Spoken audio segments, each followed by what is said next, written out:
శ్రీ ఎర్ని దుర్గా మహాకాళీ భైరవ్ అభిరామ్ గురు భవానీ భూతప్రేత పిశాచ నివారణ నరకోశ దృష్టికోశ నివారణ వ్యాపారాభివృద్ధి కొరకు గృహదోష గ్రహదోష నివారణ కొరకు కళ్యాణ దోష నివారణ సంతాన దోష నివారణ స్త్రీల శారీరక సమస్యలు మానసిక సమస్యలు చెడుపు చిళ్లంగా తీయుట దంపతుల మానసిక సమస్యలు భూమి యొక్క సమస్యలు ఆరోగ్య సమస్యలకు నాటు వైద్యం వాస్తు జ్యోతిష్యం గృహమునందు శాంతి హోమం అఘోరి పూజలు చేయుదురు.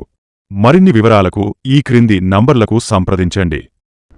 నమస్తే, వెల్కమ్ టు వార్తాకిరణం. నేను కృష్ణకుమార్.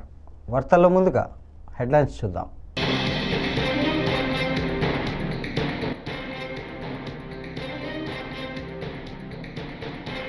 ఆపరేషన్ సింధూర్పై సెలబ్రిటీలు ఆచితూచి మాట్లాడాలి అంటున్న పవన్ కళ్యాణ్.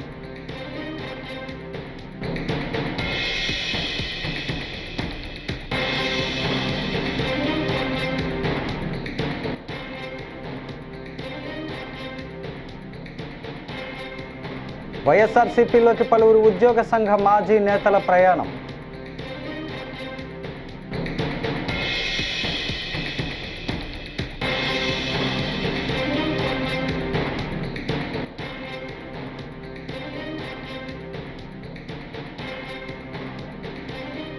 ప్రపంచ సుందరీమణులకు ఘన స్వాగతం పలికిన హైదరాబాద్.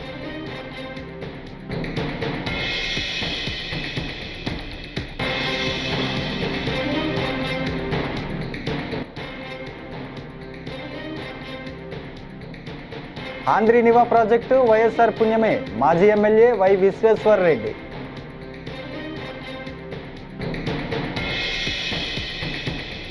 ఇక డీటెయిల్స్ చూస్తే, పాకిస్తాన్లోని ఉగ్రస్థావరాలపై భారత్ చేసిన దాడులు గర్వించదగ్గ విషయమని AP deputy CM Pawan Kalyan అన్నారు. పహల్గాం ఘటనకు ప్రతీకారం తీర్చుకోవాలని యావత్ దేశం ఎదురు చూసిందని చెప్పారు. ప్రధాని మోడీ నాయకత్వంలో రక్షణ దళాలు ధీటుగా పాక్లోని ఉగ్రస్థావరాలపై దాడి చేసి బుద్ధి చెప్పాయన్నారు. పాకిస్తాన్కు మద్దతుగా ఆలోచించే నాయకులు తమ వైఖరి మార్చుకోవాలన్నారు. భారత సైన్యాన్ని కించపరిచేలా సోషల్ మీడియాలో తప్పుడు పోస్టులు పెడితే కఠిన చర్యలు ఉంటాయని హెచ్చరించారు. గత నెల ఏప్రిల్ 22వ తారీఖున పహల్గాంలో టూరిస్టులుగా వెళ్ళిన చాలామందిని మతం పేరు మీద అడిగి చాలా ఘాతుకంగా చంపేశారు. దేశం మొత్తం పుట్టెడు శోకంలో మునిగిపోయింది. నువ్వు హిందువా కాదా అని చెప్పి అడిగి మరీ చంపేసిన విధానం చాలా చాలా దారుణంగా ఉంది. చనిపోయిన 27 మందిలో కూడా 2 ఆంధ్ర ప్రాంతానికి చెందిన వాళ్ళు కూడా ఉన్నారు. హిందువా ముస్లిమా అనే అర్థం తేల్చుకోవడానికి కల్మా చదవమని ఇంత ఘాతుకంగా చంపిన తర్వాత దేశం మొత్తం కూడా ఒక డెసిసివ్ యాక్షన్, ఒక బోల్డ్ యాక్షన్ కోసం ఎదురు చూస్తుంది. అది నిన్న రాత్రి జరగటం. ఇలాంటి సమయంలో దాదాపు 9 ప్రాంతాల్లో 15 కిలోమీటర్ల నుంచి దాదాపు 200 కిలోమీటర్ల లోపల వరకు వెళ్ళి భారతదేశ సైన్యం అక్కడున్న మిలిటరీ ఎస్టాబ్లిష్మెంట్స్కి దాడి చేయకుండా, అక్కడున్న సివిలియన్ క్యాజువాలిటీస్ లేకుండా కేవలం ఎవరైతే ఉగ్రవాద సంస్థలు ఉన్నాయో, ముఖ్యంగా ఈ 3 సంస్థల మీద ప్రత్యేకించి దాడులు జరపడం, వాటిని ధ్వంసం చేయడం నిజంగా ఇది భారతదేశం ప్రతి ఒక్కరు హర్షించదగ్గ విషయం. ఎందుకంటే 90s నుంచి కూడా కశ్మీర్ అనేది మనకి ఎప్పటి నుంచో Kashmir is an integral part of our nation. As undeniable fact. అది పాకిస్తాన్ ప్రేరేపిత ఉగ్రవాద మూకలు ఇది 90లో కూడా ఇలాగే కశ్మీరీ హిందూస్ని కశ్మీరీ పండిట్స్ని చంపేశారు. ఇట్లాగే చంపేసి కొంతమంది గతంలో కూడా చంపేస్తే అలాగే వాళ్ళని అంత్యక్రియలు చేయడానికి వాళ్ళని శ్మశానం దగ్గర తీసుకెళ్తే అక్కడ కూడా మిగతా కొంతమంది హిందువులను చంపేశారు. సో హిందువుల మీద దాడి అనేది ఇది అనాదిగా జరుగుతూనే ఉంది. కానీ I think it is a right time to take a decisive and bold action. It's a commendable job done by our army personnel and defense personnel, and we have to appreciate them. We'll stand by them under the leadership of Honorable Prime Minister Modi ji. We will stand by you, sir, and whatever you have taken, whatever decision, bold action, bold decision you take, we're going to stand by you. We are with you. This is a time of war, not a full-blown war, but it is a protracted war which will continue for a long time. And Pakistan should be taught a tough lesson, because they are the ones who are harboring these terrorists. No matter where a bomb blast happened, including in Hyderabad, including in Lumbini Park a decade plus back, in Gokul Chat, this has become a menace. I think under the new leadership of Modi ji, the tough leadership of Modi ji, central government will take a decisive action on any kind of terrorism and any kind of terrorism act.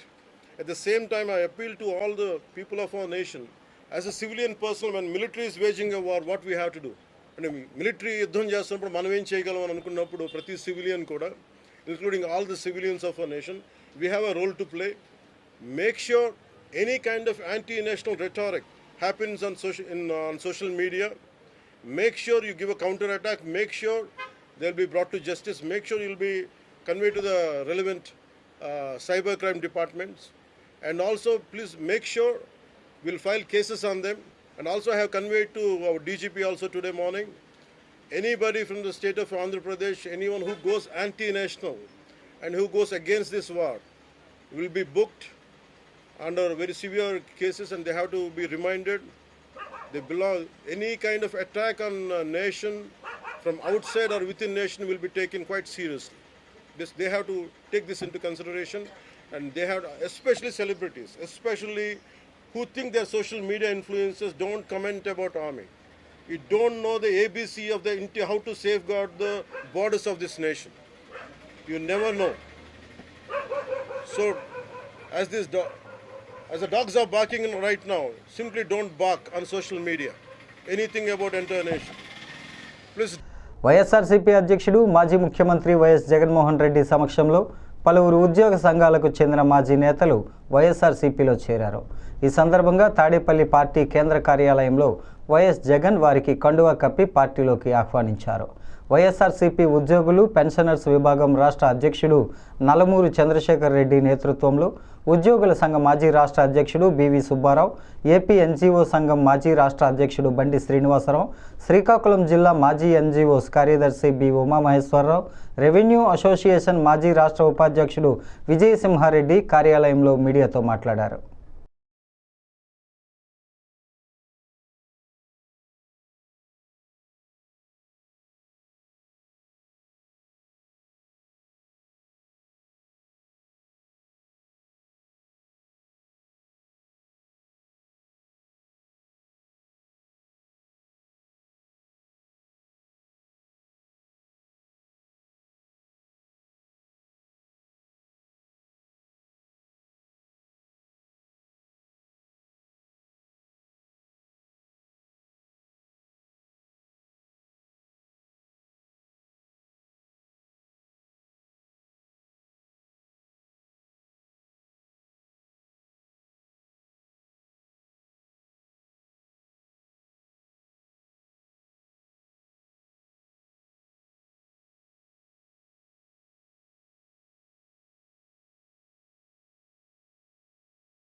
Miss world 2025 పోటీలకు హైదరాబాద్ ముస్తాబవుతోంది. పోటీల్లో పాల్గొనేందుకు అందాల భామలు భాగ్యనగరానికి చేరుకున్నారు. శంషాబాద్ విమానాశ్రయంలో వారికి అధికారులు తెలంగాణ సాంప్రదాయ పద్ధతిలో ఘన స్వాగతం పలికారు. డప్పు చప్పుళ్ళు, సాంప్రదాయ నృత్యాల మధ్య హారతులు పట్టి సింధూరం దిద్ది స్వాగతించారు.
హాంద్రీనీవా ప్రాజెక్టు దివంగత ముఖ్యమంత్రి వైఎస్ రాజశేఖర రెడ్డి వైఎస్ఆర్ పుణ్యమేనని వైఎస్ఆర్సీపీ పీఏసీ సభ్యుడు మాజీ ఎమ్మెల్యే వై విశ్వేశ్వర్ రెడ్డి అన్నారు. రాయలసీమ ఇరిగేషన్ ప్రాజెక్టులపై ముఖ్యమంత్రి చంద్రబాబు నిర్లక్ష్యం వహిస్తున్నారని మండిపడ్డారు. హాంద్రీనీవా, గాలేరు, నగరి ప్రాజెక్టుల అనుసంధానం రద్దు చేయడం దుర్మార్గమని అన్నారు. బుధవారం విశ్వేశ్వర్ రెడ్డి మీడియాతో మాట్లాడుతూ వైఎస్ జగన్ పాలనలో హాంద్రీనీవా కాలువల వెడల్పునకు శ్రీకారం చుట్టారని తెలిపారు. 6,300 క్యూసెక్కుల స్థాయికి హాంద్రీనీవా కాలువల వెడల్పుకు చర్యలు తీసుకున్నారని చెప్పారు. ఈరోజు నిర్లక్ష్యం చేసి చంద్రబాబు నాయుడు గారి మనకు మభ్యపెట్టే మాటలు చెప్పి ముందుకు పోతున్నాడు అనేటువంటిది ఈ సందర్భంగా నేను తెలియజేస్తా ఉన్నా. మేము ఒకటే అడుగుతా ఉన్నాం. ఇప్పుడు టీసీఎస్ కంపెనీకి వైజాగ్లో 99 పైసలకు భూమి ఇస్తావు. ఉర్సా లాంటి 3 నెలలు కూడా పుట్టినటువంటి కంపెనీలకు 99 పైసలకు భూములు ఇస్తా ఉన్నావు. మీ అనుయాయులకంతా భూములు 99 పైసలకే కట్టబెడతావు. అసలు 99 పైసలు అనేది ఉందా? 99 పైసలు ఎక్కడైనా చూడగలమా మనం? ఈరోజు 99 పైసలు భూములు కట్టబెడతా ఉన్నాడు, ఉద్యోగాలు కల్పిస్తారు వాళ్ళని చెప్పి. మా జిల్లాలో విస్తారంగా ఉన్నాయి కదా, అతి విశాలమైనటువంటి జిల్లా కదా అనంతపూర్ జిల్లా.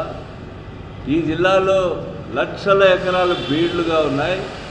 ఇక్కడ ఎందుకు అట్లాంటి సౌకర్యం మీకు కల్పించాలని నేను అడుగుతా ఉన్నా. అనంతపూర్ జిల్లా లాంటి జిల్లాలు మీకు అత్యధిక స్థానాలు ఇచ్చినటువంటి జిల్లా ఇవి. మరి ఇక్కడ ఎందుకు మీరు అవసరమైన భూములు కేటాయించి ఇక్కడ భారీ పరిశ్రమలు తేవడానికి ఎందుకు ప్రయత్నించాలని చెప్పి నేను చంద్రబాబు నాయుడు గారిని అడుగుతా ఉన్నా ఈ సందర్భంగా. అందుకని ఈ రాష్ట్ర ప్రభుత్వం విధానాలు ఈరోజు అభివృద్ధి చెందిన ప్రాంతాలను మరింత అభివృద్ధి వైపుగా, వెనుకబడిన ప్రాంతాలను మరింత పాతాళంలో పడేసేటువంటి విధంగా ఉన్నాయి ఈ విధానాలు సవరించుకోవాలని చెప్తా ఉన్నాం. ఇదే సందర్భంగా ఉరవకొండ ప్రాంతంలో జీడిపల్లి రిజర్వాయర్కు దాదాపు 645 మంది రైతులకు ఒక్కొక్కరికి 10 లక్షల ప్రకారం ఒక ప్యాకేజ్ కూడా సిద్ధం చేసి రెడీగా ఉంది. జీడిపల్లి గ్రామ పునర్నిర్మాణం చేయాల్సినటువంటి అవసరం ఉంది. వాళ్ళకు వెంటనే కూడా దాదాపు 55 కోట్ల రూపాయలు వాళ్ళకు వెంటనే ఇవ్వాలనేటువంటిది కూడా చంద్రబాబు నాయుడు గారు వచ్చిన సందర్భంగా వాటిని అనౌన్స్ చేయాలని చెప్పి నేను కోరుతా ఉన్నా. అదేవిధంగా ఇప్పటికే టెండర్లు పిలిచి పనులు స్టార్ట్ కావాలా. గుంటకల్లు, అదేవిధంగా వజ్రకరూరు చెరువులకు నీళ్ళు ఇచ్చేదాన్ని కూడా దానికి అవసరమైనటువంటి అనౌన్స్మెంట్ చేసి ఆ పనులు ప్రారంభమయ్యేటట్టు చేయాలని చెప్పి కోరుతా ఉన్నాం. అదేవిధంగా చేనేతకు సంబంధించి చాలా పెద్ద కేంద్రం ఉరవకొండ చేనేత క్లస్టరు స్టార్ట్ అయ్యి కేవలం టెక్నికల్ రీజన్స్తో ఈరోజు ఆగిపోయింది. 100 మందికి లాభం జరిగేటువంటి ప్రాజెక్టు చేనేత క్లస్టర్, పెన్నహోబిలం చేనేత క్లస్టర్ను కూడా వెంటనే స్టార్ట్ అయ్యేటువంటి విధంగా చర్యలు తీసుకోవాలని చెప్పి కూడా ఈ రాష్ట్ర ప్రభుత్వానికి విజ్ఞప్తి చేస్తున్న ఈ సందర్భంగా అని చెప్పి తెలియజేస్తా ఉన్నా. ఇవన్నీ కూడా చంద్రబాబు నాయుడు గారు పరిశీలించాలనేటువంటిది నేను ఈ సందర్భంగా కోరుతాను. మాజీ ఎమ్మెల్యే కేతిరెడ్డి వెంకటరామరెడ్డి భారత సైన్యం పాకిస్తాన్ ఉగ్రవాదులపై చేసిన దాడులను సమర్థించారు. బుధవారం బత్తాలపల్లిలో ఓ సమావేశంలో ఆయన మాట్లాడుతూ పాకిస్తాన్ రావల్పిండిలో రొట్టెల కోసం కొట్లాడుతున్న వారికి ఉగ్రవాదం అవసరమా అంటూ పాకిస్తాన్ను విమర్శించారు. ఇకనైనా పాకిస్తాన్ బుద్ధి తెచ్చుకోవాలని అన్నారు. వీటి మీద చర్యలు తీసుకుంటారని చెప్పేసి అదేవిధంగా ఈరోజు మార్నింగ్ నుంచి పహల్గామ్లో జరిగిన సంఘటన టెర్రరిస్టుల మీద ఈరోజు భారత ప్రభుత్వం చేస్తున్న దానికి ఖచ్చితంగా ప్రతి పౌరుడు అండగా ఉంటాడు. దాన్ని చిన్న దాన్ని పెట్టుకొని ఇది చేయకుండా డెఫినెట్గా operation Sindoor all the best.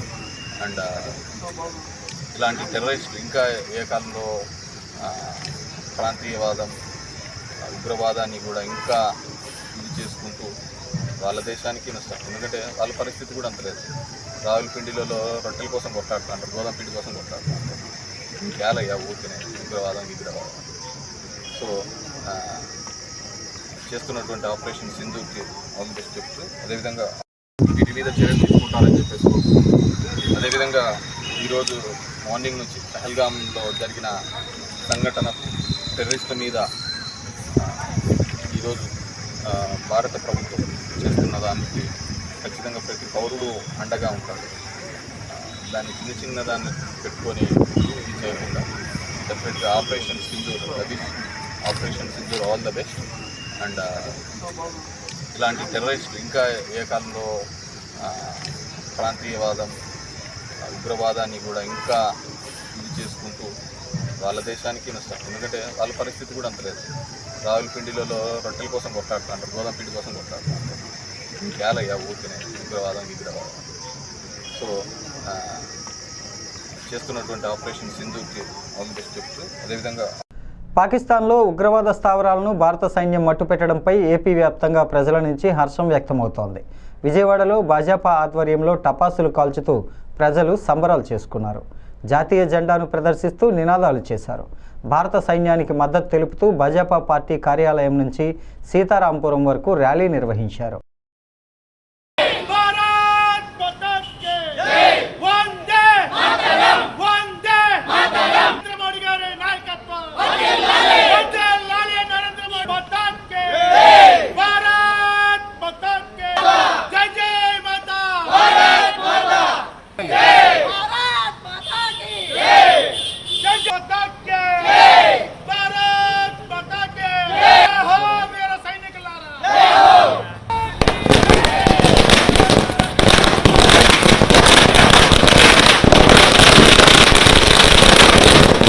భారత జాతి ఉవ్వెత్తున ఎగిరిపడినటువంటి ఆనందంతో ఇవాళ వీక్షిస్తూ ఉంది.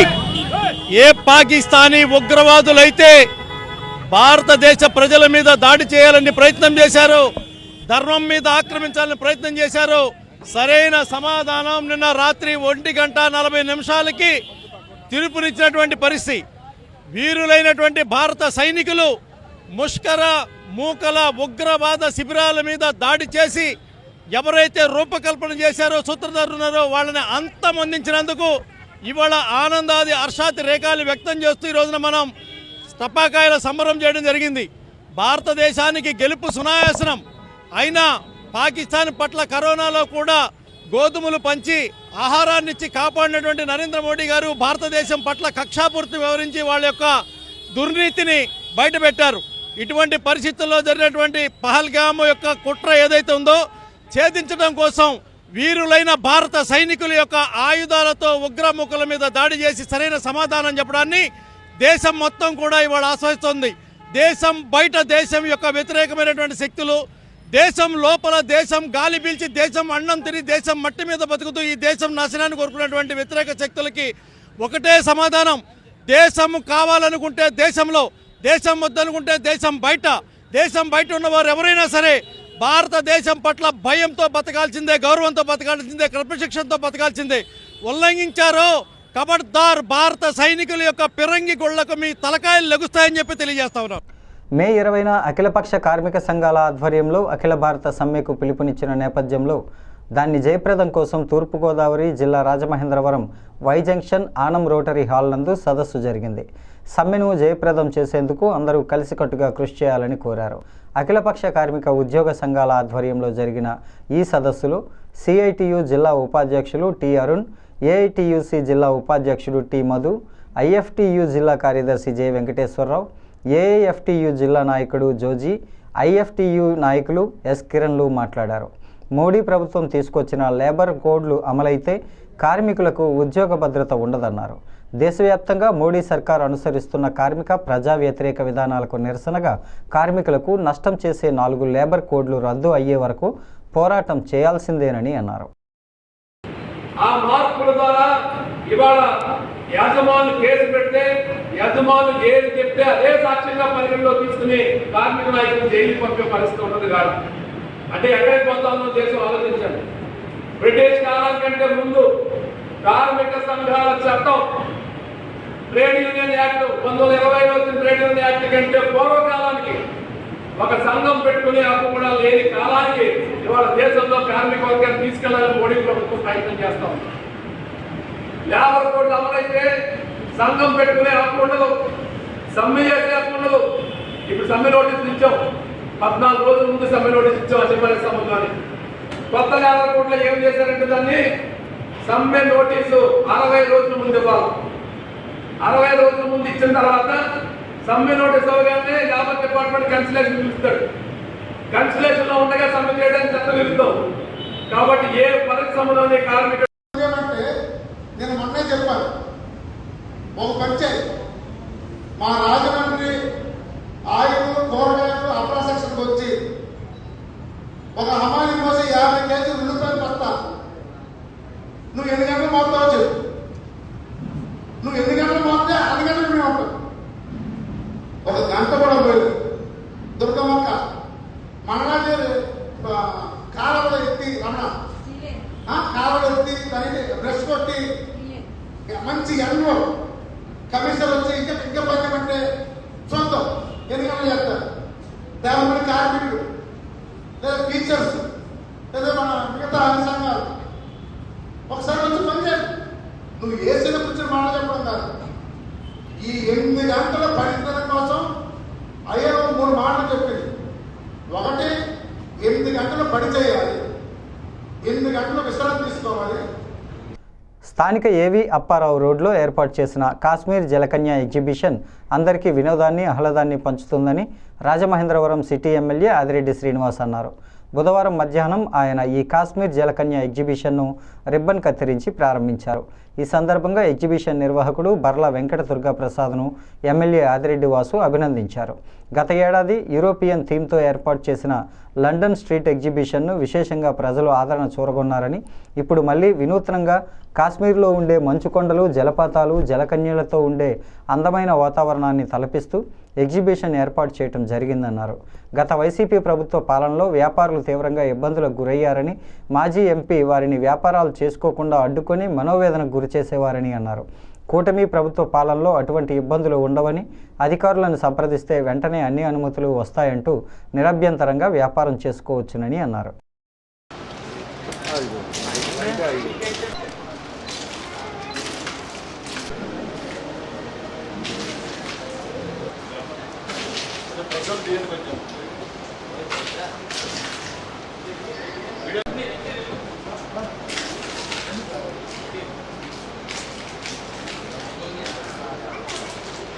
కాశ్మీరీ నగరాన్ని సముద్ర తీరపు జలకన్యని తలపించే విధంగా సోదరులు ప్రసాద్ గారు ఈ ఎగ్జిబిషన్ని ఏర్పరచడం జరిగింది. కిందటి సంవత్సరం కూడా ఆయన యూరోపియన్ థీమ్ లండన్ నగరం ఎలా ఉంటుందన్నది మనకి కళ్ళకి కట్టే విధంగా ఇక్కడ ఏర్పరిచి ప్రజలు ఒక మన్నెలు పొందడం జరిగింది. అధిక సంఖ్యలో ప్రజలందరూ కూడా వచ్చి వీక్షించడం కూడా జరిగింది. ఇప్పుడు మరలా కోరుతా ఉన్నాను ప్రజలందరినీ, కాశ్మీరీ నగరం మాదిరిగానే చల్లటి గాలి, అదే పని మీద మంచు పడతా. ఈ వార్తలు ఇంతటితో సమాప్తం. నమస్కారం.